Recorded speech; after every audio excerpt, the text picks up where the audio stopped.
സ്നേഹമുള്ളവരെ, ഈ വർഷത്തെ ഓണം മുതൽ മലയാളം എന്ന പേരിൽ ഒരു യൂട്യൂബ് ചാനൽ നമ്മുടെ മുമ്പിൽ തുറക്കപ്പെടുകയാണ്.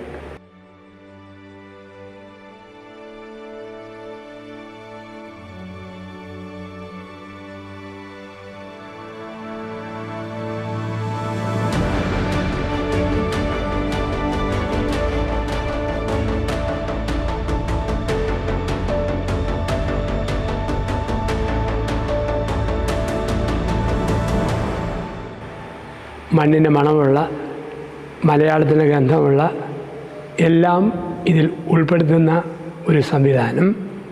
അത് സിനിമയാകാം, രാഷ്ട്രീയമാകാം, മതമാകാം, സാംസ്കാരിക രംഗമാകാം.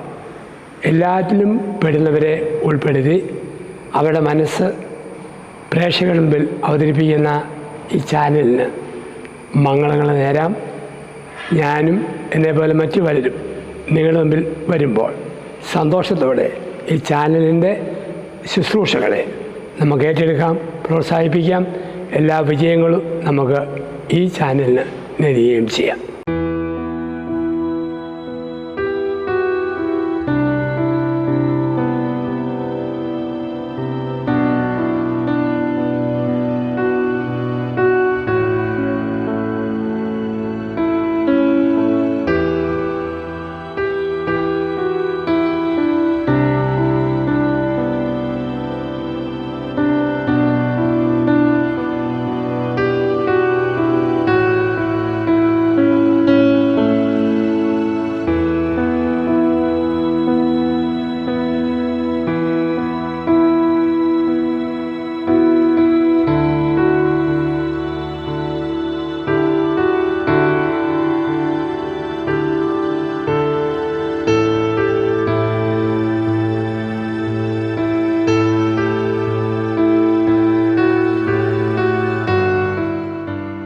സ്നേഹമുള്ളവരെ, 2024 ഓണം ഒരു ദുഃഖത്തിൻ്റെ പശ്ചാത്തലത്തിലാണ് മലയാളികൾ ലോകമെങ്ങും ആഘോഷിക്കുക.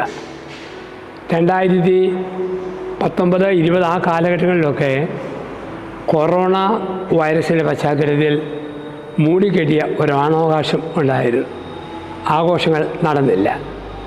ഇപ്രാവശ്യം വയനാട് മുണ്ടക്കൈ ഭാഗത്തുള്ള ആ ഉരുളുപൊട്ടലും വെലങ്ങാടൊക്കെയുണ്ടായ ദുരന്തവും ഇതെല്ലാം ചേർന്ന് വെച്ച് മലയാളി മനസ്സിൽ ഒത്തിരി സങ്കടങ്ങളുണ്ട്. ഒരുപക്ഷെ നമ്മളൊക്കെ ഓണം ഊഞ്ഞാലാടിയും പൂക്കളമിട്ടും ഒക്കെ ആഘോഷിക്കുമ്പോൾ പൂക്കളമിടാൻ മണ്ണില്ലാത്ത, ഊഞ്ഞാൽ കിട്ടാൻ മരമില്ലാത്ത ഒരുപാട് പേര് വയനാട്ടിലെ പ്രളയത്തിലൂടെ നമുക്കിടയിൽ ശേഷിക്കുന്നുണ്ട്. നമുക്ക് ദുഃഖിക്കാൻ പറ്റും, ദുഃഖിച്ചാൽ മാത്രം പോരാ, പ്രവർത്തിക്കണം. ഉദാഹരണം, എൻ്റെ അമ്മയ്ക്ക് തലവേദന വന്നു, ഞരമ്പ് പൊട്ടുന്നു എന്ന് പറയുമ്പോൾ ഞാൻ മരുന്ന് മേടിക്കാൻ പോകാൻ അല്പം വൈകി. എൻ്റെ സ്വന്തം കാര്യം, അമ്മ ഞരമ്പ് പൊട്ടി അങ്ങ് മരിച്ചു. എൻ്റെ അമ്മയ്ക്ക് തലവേദന വന്നപ്പോൾ അന്ന് മരുന്ന് മേടിക്കാൻ പറ്റിയില്ല. അതുകൊണ്ട് എല്ലാ മരണവാർഷികത്തിലും അമ്മയുടെ കല്ലറയുടെ തലയ്ക്കൽ തലവേദനയ്ക്കുള്ള 100 ഗുളിക വെച്ചേക്കാം. അതിനർത്ഥമില്ലല്ലോ. വേദന വരുമ്പോൾ മരുന്ന് കൊടുക്കുക. ഇപ്രാവശ്യം ഓണം ആഘോഷിക്കുമ്പോൾ ഓർക്കണം, ഓണം ഉണ്ണാൻ കഴിവില്ലാത്ത, ഓണാഘോഷമില്ലാത്ത ഒരുപാട് പാവങ്ങൾ വയനാട്ടിലും വെലങ്ങാടും ഒക്കെ ഉണ്ട്. എൻ്റെ ഓണാഘോഷത്തിൻ്റെ ഒരു ഓഹരി അവർക്ക് വേണ്ടി കൊടുക്കണം. അവരുടെ കയ്യിൽ കൃത്യമായി കിട്ടിയെന്ന് ഉറപ്പുള്ളവരെ ഏൽപ്പിക്കണം. അങ്ങനെ ഏൽപ്പിച്ച് ഞാൻ ആനന്ദിക്കുമ്പോൾ എൻ്റെ ആഹ്ലാദത്തിൽ, ആനന്ദത്തിൽ അവർക്കും കൂടി ഒരു ഷെയർ, ഒരു ഓഹരി. അതായിരിക്കട്ടെ നമ്മുടെ ഓണം. ഓണം തിരുവോണമാകുന്നത് ഈ വർഷം നമ്മൾ മുഴുത്ത പപ്പടം കൂട്ടി ഭക്ഷണം കഴിക്കുമ്പോഴല്ല, പപ്പടം മേടിക്കാൻ കാശില്ലാത്ത പാവങ്ങൾക്ക് എൻ്റെ ചെറിയൊരു ഷെയർ അവിടെ ഏൽപ്പിക്കുക.